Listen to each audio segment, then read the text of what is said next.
당신은 지금 몇 킬로그램입니까? 사람에게도 무게가 있다. 그런데 그 무게는 체중계로 달 수 없다. 나이로 환산되지 않는다. 직함으로 보증되지 않는다. 돈으로 살 수 없고 학벌로 증명되지 않는다. 그 무게는 오직 한 가지로만 측정된다. 당신이 자리를 떠난 뒤 그 자리에 무엇이 남느냐? 공기가 남는 사람이 있다.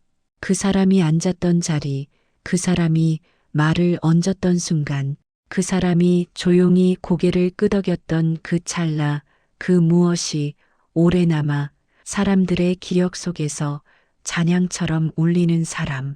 그것이 무게 있는 사람이다. 반면 소음만 남기는 사람이 있다. 자리에 있을 때는 크고 화려하고 요란했는데 자리를 뜨고 나면 아무것도 남지 않는 사람.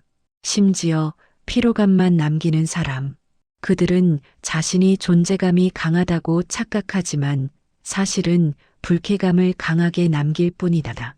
나는 지금 당신에게 경고하려 한다. 부드럽게 말할 생각이 없다. 우회할 생각도 없다. 왜냐하면 이 경고를 들어야 할 사람일수록 부드러운 말은 흘려듣기 때문이다. 첫 번째 경고 목소리를 높이는 순간 당신은 지고 있는 것이다. 목소리가 커지는 이유는 하나다. 말이 안 된다는 것을 본능적으로 알기 때문이다. 논리가 탄탄한 사람은 조용히 말한다. 설득력이 있는 사람은 목청을 높이지 않는다. 진짜 무게가 있는 말은 낮은 목소리로도 방 전체를 가득 채운다. 반대로 생각해 보라. 당신이 살면서 가장 무서웠던 사람, 가장 존경했던 사람, 가장 오래 기억에 남은 사람.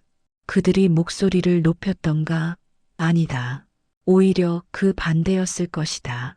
그들은 말수가 적었고 말할 때는 천천히 말했으며 목소리는 낮고 일정했다. 그런데 왜인지 그 말이 가장 오래 남았다. 그것이 무게다. 지금 이 사회를 보라. SNS에서, 방송에서, 회의실에서, 식탁에서 모두가 더 크게 말하려 한다. 더 강하게 주장하려 한다. 상대방을 눌러버리려 한다. 그런데 그 모든 소음 속에서 진짜로 살아남는 것은 무엇인가? 조용한 확신이다. 흔들리지 않는 눈빛이다. 목소리를 높이지 않아도 공간 전체가 그 사람을 향해 기울어지는 그 중력이다. 경고한다. 목소리를 높이는 버릇이 있다면 그것은 당신이 아직 어른이 되지 못했다는 신호다. 나이가 숫자일 뿐이라고 말하는 사람들이 있는데 틀린 말이 아니다. 나이를 먹었어도 어른이 되지 못한 사람은 여전히 소리로 싸운다. 여전히 목청으로 이기려 한다. 여전히 더 크게 말하면 더 맞는 말이 된다고 착각한다. 그 착각에서 깨어나라. 진짜 어른은 소리를 낮추는 훈련을 한다. 말하고 싶은 충동을 억제하는 훈련을 한다. 목소리를 높이고 싶은 순간 오히려 한 박자 멈추는 훈련을 한다. 그 훈련의 결과가 무게다. 그리고 그 무게가 기품의 첫 번째 재료다. 두 번째 경고 자기 자랑은 당신을 가장 작게 만드는 행동이다. 인간의 본능 중에 가장 다루기 어려운 것이 인정 욕구다. 알아줬으면 한다. 봐줬으면 한다. 내가 이만큼 해냈다는 것을, 내가 이런 사람이라는 것을 누군가 알아줬으면 한다. 그 욕구는 자연스럽다. 문제는 그 욕구를 조절하지 못할 때다. 자기 자랑은 여러 형태로 위장한다. 직접적인 자랑은 그나마 솔직하다. 위험한 것은 위장된 자랑이다. 겸손한 척하면서 자랑하는 것, 남을 걱정하는 척하면서 자신의 능력을 드러내는 것, 조언을 빙자해서 자신의 성공담을 늘어놓는 것, 이 모든 것이 자기 자랑의 변종이다. 그리고 듣는 사람은 다 안다. 하나도 빠짐없이 전부 다 알고 있다. 모른 척 들어주는 것이다.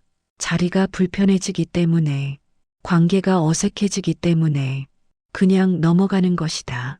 그런데 그 순간부터 당신의 무게는 조금씩 깎인다. 그 자리에서는 아무 말도 하지 않지만 그 사람들은 집에 가서 기억한다. 오늘도 자랑 많이 하시던데 그렇게 기억된다. 무게 있는 사람은 자신의 성취를 잘 드러내지 않는다. 드러내지 않아도 알려지기 때문이다. 진짜 내공은 숨겨도 새어나온다.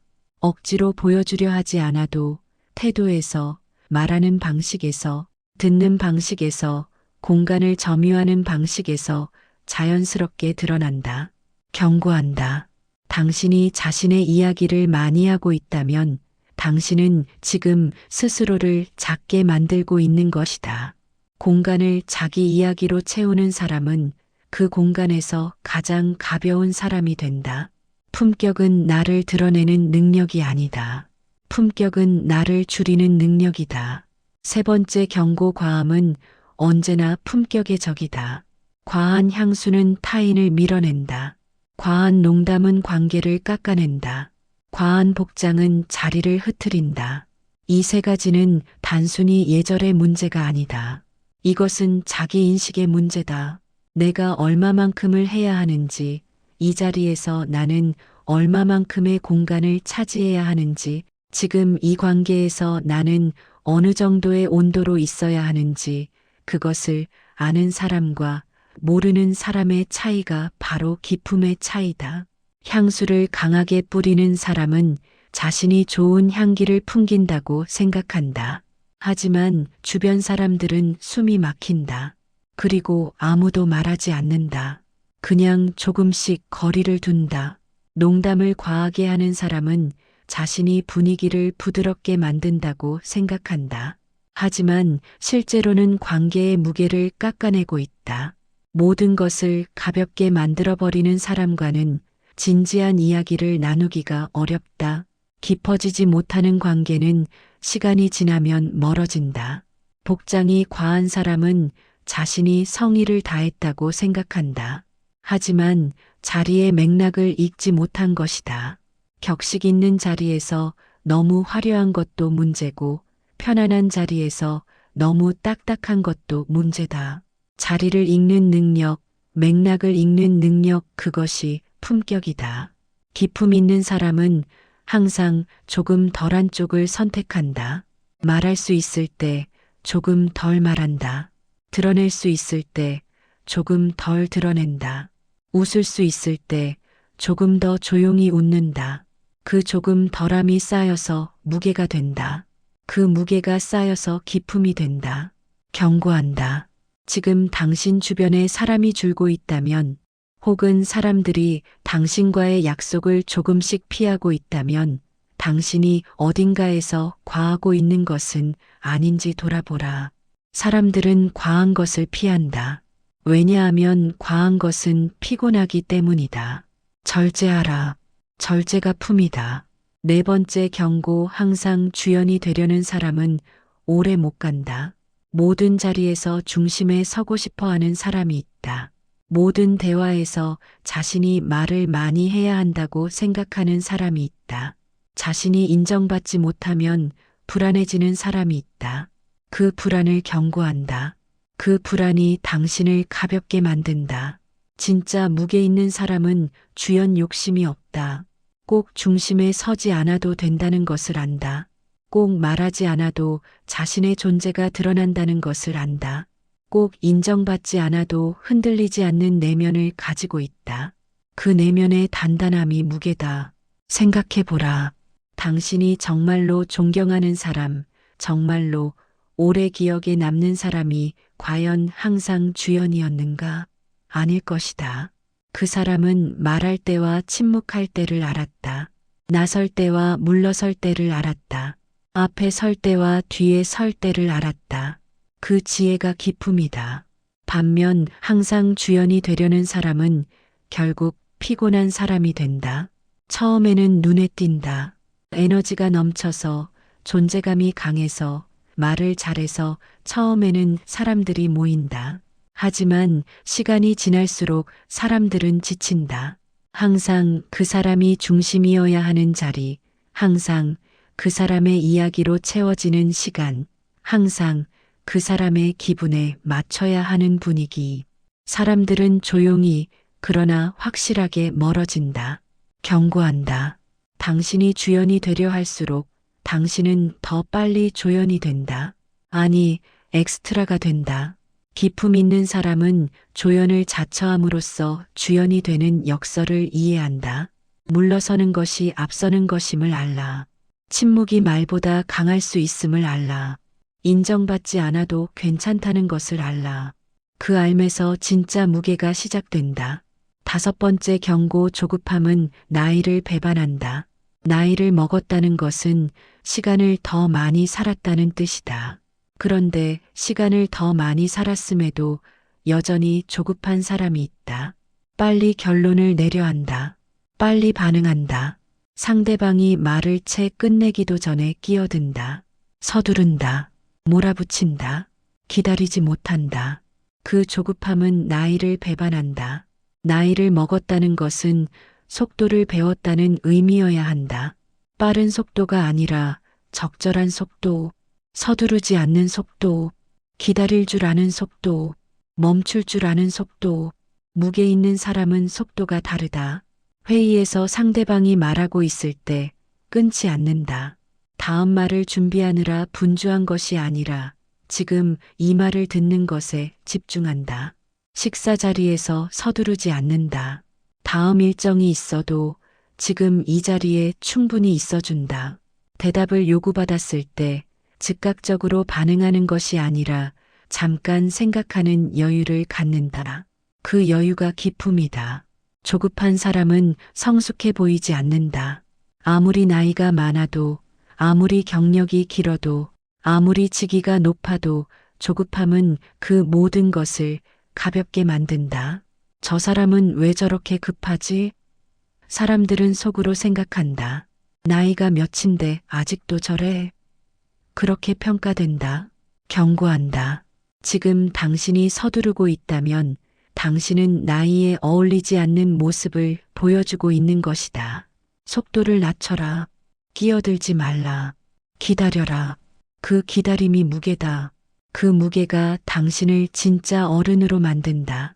속도가 곧 격이다. 6번째 경고 침묵을 두려워하는 사람은 아직 어른이 아니다.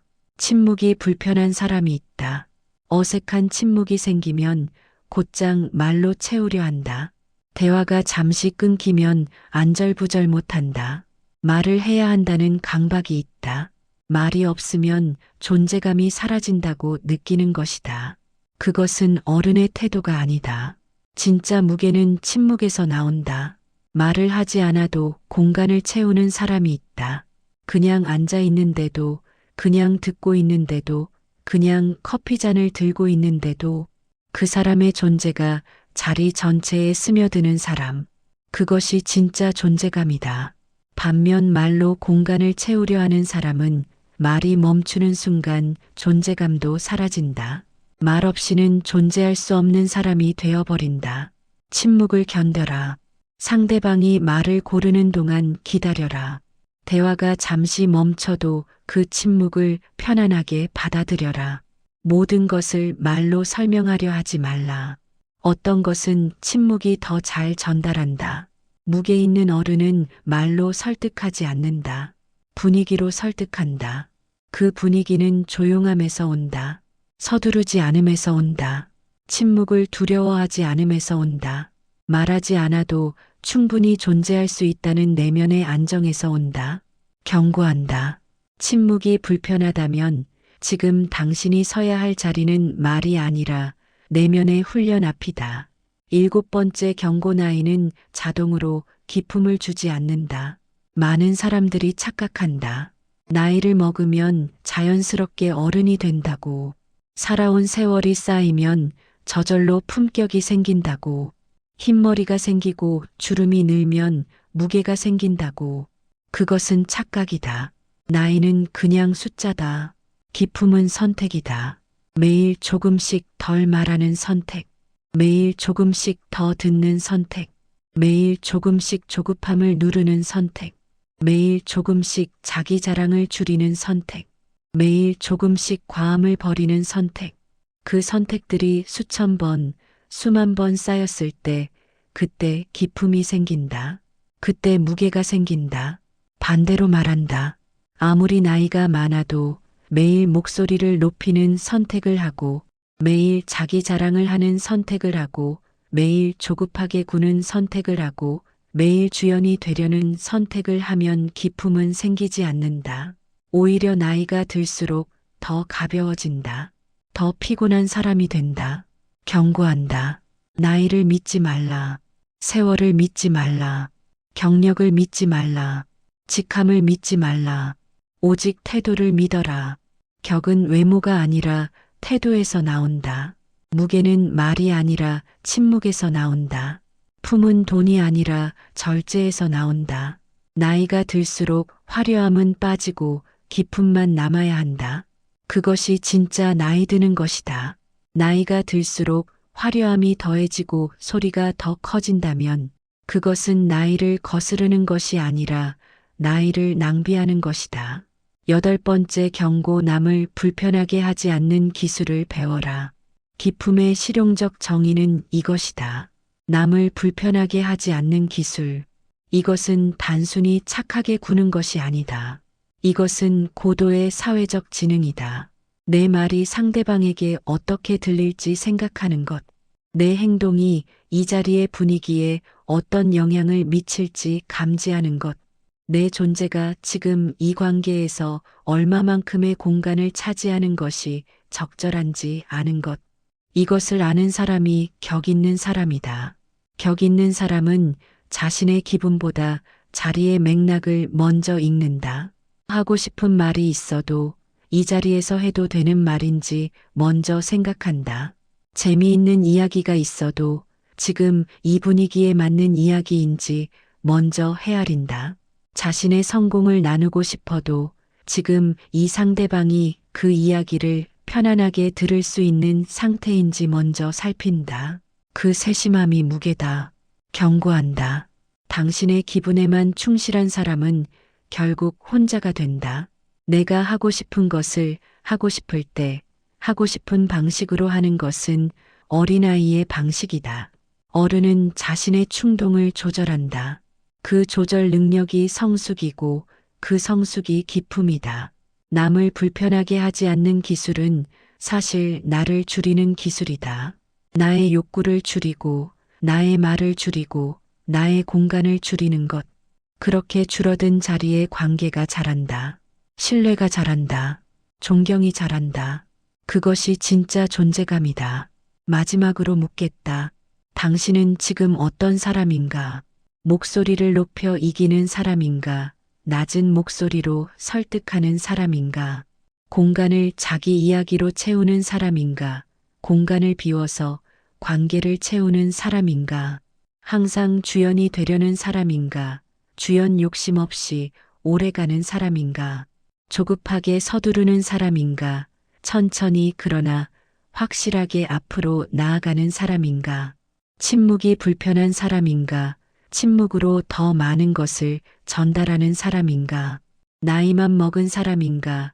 나이와 함께 기품을 쌓아온 사람인가? 이 질문들 앞에서 솔직하게 자신을 들여다봐라. 불편하다면 그 불편함이 시작이다. 기품은 불편함을 인식하는 순간부터 자란다. 자신의 과함을 인식하는 순간부터, 자신의 조급함을 인식하는 순간부터, 자신의 주연 욕심을 인식하는 순간부터 기품은 조금씩 그러나 단단하게 자란다. 진짜 어른은 기품을 남긴다. 말이 아니라 태도로, 화려함이 아니라 절제로, 크기가 아니라 무게로. 그리고 그 기품은 자리를 떠난 뒤에도 오래 남는다. 사람들의 기억 속에, 관계 속에, 그 공간의 공기 속에 잔향처럼 남는다. 당신이 남기는 잔향은 무엇인가? 소음인가? 기품인가? 그 선택은 오늘도, 내일도, 매 순간 당신의 것이다. 당신은 오늘 몇 킬로그램으로 살았습니까? 내 나이의 품격만큼 기품 있게 살았나요? 삶의 고됨이 아닌, 돈의 화려함이 아닌 내 내면의 아름다움으로 상대를 대했나요? 기품을 남기는 사람으로 남은 인생을 살아가시길 바랍니다. 계속해서 따뜻한 이야기와 함께 하고 싶으시다면 구독과 좋아요로 만나실 수 있습니다. 나의 진정한 향은 어떤 향인가요?